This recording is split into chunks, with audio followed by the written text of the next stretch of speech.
মানুষ ঋণগ্রস্ত হয়ে গেল, ঋণের বোঝায় কোনো দিকে যাইতে পারে না, দেনাদার সব দিক দিয়ে খোঁজে। একটা হুজুর কাছে গিয়ে বললো, হুজুর আমি ঋণদার, ঋণ যেন মাপ পাই, কোনটা কি তসবিহ পড়তাম? হুজুর বড় ওলি আল্লাহ মানুষ, হুজুর কো দৈনিক তুমি 500 বার করে সাল্লাল্লাহু আলাইহি ওয়াসাল্লাম পড়ো।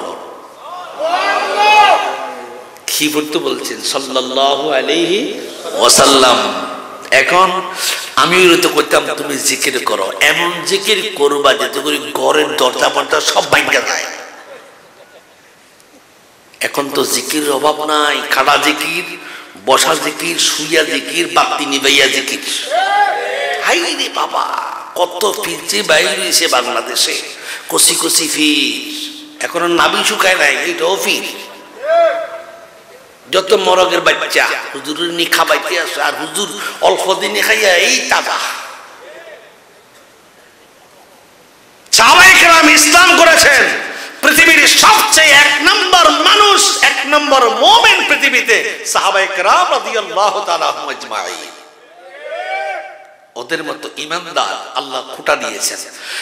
আমিনু কামা আমানান নাস, ঈমান আনো তোমরা ওদের মতো যারা তোমাদের পূর্বে ঈমান এনেছিল।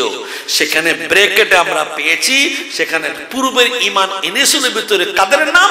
ওখানে সাহাবে ইসহাবুকুমুল্লাহ, সাহাবায়ে কেরামের মতো ঈমান আনো। সুবহানাল্লাহ।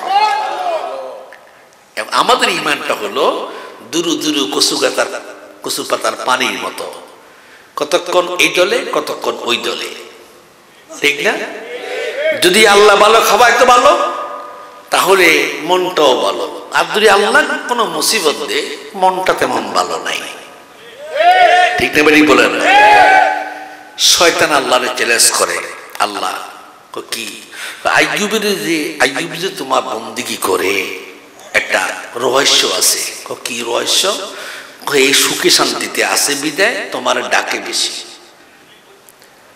আল্লাহকে পরীক্ষা করি, আইয়ুব সুখে থাকে না দুঃখে থাকে, কোনটা করে? আল্লাহ ফের। ইবলিস তো চ্যালেঞ্জ করছে, হে ফেল হয়ে যাব, আমি একটু পরীক্ষা করেন। প্রথম পরীক্ষা আইয়ুবের, যতগুলো খেজুর বাগান ছিল, ফল ফলের বাগান ছিল, উলুরুন নার, হঠাৎ আগুনে সে একদম জ্বলিয়া মাটির লোকে মিশিয়ে গেছে। 27,000 বাগান ছিল, সব জ্বলে শেষ। খবর আসলো আইয়ুব ফল ফ্রুটের বাগান, খাদ্যের বাগান কিছুই নাই, সব জ্বলে ছারখার। আইয়ুব মুস্কি হেসে কয়, এগুলা আমার নয়, এগুলো তো আল্লাহর দেওয়া, এগুলো তো আমার নয়। কার দেওয়া? আল্লাহর দেওয়া। ওনার ছেলে সন্তান ছিল, ওনার ছেলে মেয়ে ছিলেন 12 জন, মতান্তরে 15 জন লোক মেয়ে ছেলে একসাথে স্কুলে চাপা পড়িয়ে সব মারা গেল। আইয়ুব সব মারা গেল। উনি বললেন, আলহামদুলিল্লাহ, এটা তো আমার নয়, আল্লাহর দেওয়া।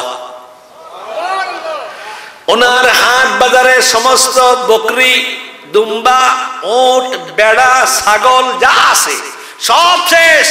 আইয়ুব কিছুই নাই, একটা দোহন দিয়ে একটা দুধ পান করবেন সেটারও কোনো ব্যবস্থা নাই। উনি বলছেন, আলহামদুলিল্লাহ, এটা তো আমার নয়, আল্লাহর দেওয়া। একবার প্রশ্ন করে আবার ইবলিস জিজ্ঞাসা, আল্লাহ ইবলিস আইয়ুবকে বেজাননি? না, এত খুশি, এত খুশি আছে। লম্বা কথা, তাফসীরে ঘটনা, আমি সংক্ষেপ করি, আমার কথা দেখতেছি। আবার আইয়ুবকে এমন বিমাদ দিলেন, আইয়ুব শেষ পর্যন্ত দুর্গন্ধে এলাকা থেকে পাহাড় দিকে ফেলে দিলেন। 18 বছর আইয়ুব দুঃখে কাটছেন। তখন আল্লাহ কাছে একটা প্রার্থী করছেন, আইয়ুব আইজানাদা রাব্বাহু, আইয়ুব বলে, আল্লাহ আমার রব, আনতা যিকরা লিসানে, পোক আমার সব খেয়ে ফেলো, জিহ্বাটা যেন না খায়, আমি যেন তোমার জিকির থেকে একটা সেকেন্ডের জন্য তোমার ভুলতে না পারি। একটা কথায় আল্লাহ খুশি, সুবহানাল্লাহ বিহামদিহি।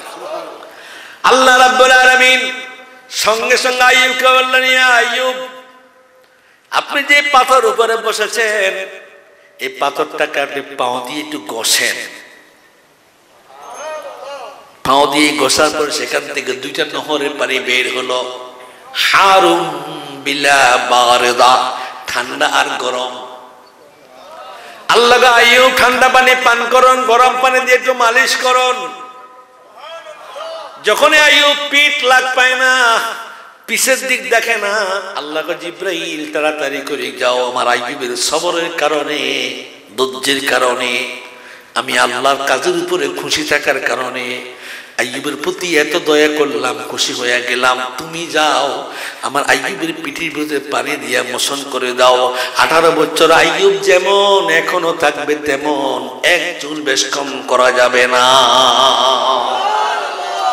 الذين إذا صابتهم مصيبة قالوا إنا لله وإنا إليه راجعون أولئك عليهم صلوات من ربهم ورحمة وأولئك هم المهتدون سبحان الله আল্লাহ এই জগতের মানুষ, আমি তোমার ভয় লাগাবো, তোমার ছেড়ে নিব, তোমার মাল নিব, দৌলত নিব, ব্যবসা নষ্ট করব, তোমার জায়গা জমিনে ফল দেব না, ফসল দেব না, তোমার নৌকা ডুববে, জাহাজ ডুববে, সর্ব অবস্থা যদি বলো ইন্না লিল্লাহি ওয়া ইন্না ইলাইহি রাজিউন, তুমি শব্দ থাকতে পারো, আমি আবার আল্লাহ তোমাকে ফিরাই দিতে পারবো।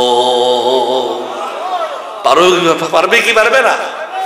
কাফেররা বলেছেন ক্বালু মা হিয়া ইল্লা হায়াতুনাদ দুনিয়া নামুতু ওয়া নাহিয়া ওয়া মা ইউহলিকুনা ইল্লা দাহর।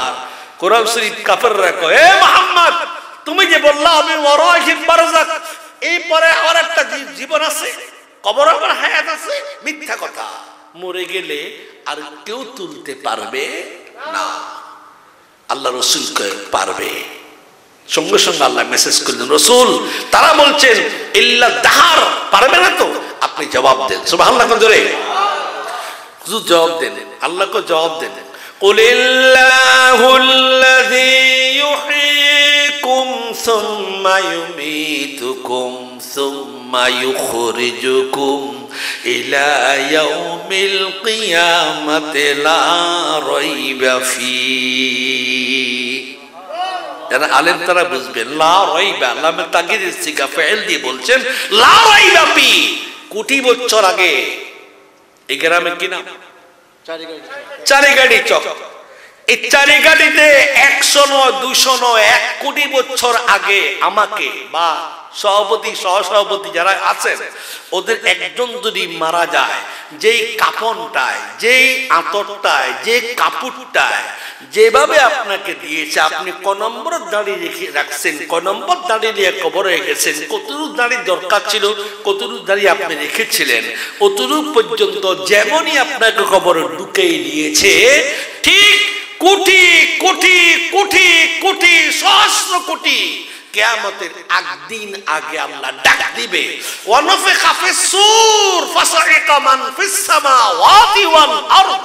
যখনই ডাক দিবে তখনই মানুষগুলা উঠবে, মনে হয় যেন সকালে মরলো বিকালে উঠলো। আস্তে কোন সুবহানাল্লাহ। শক্তি আছে কি নাই?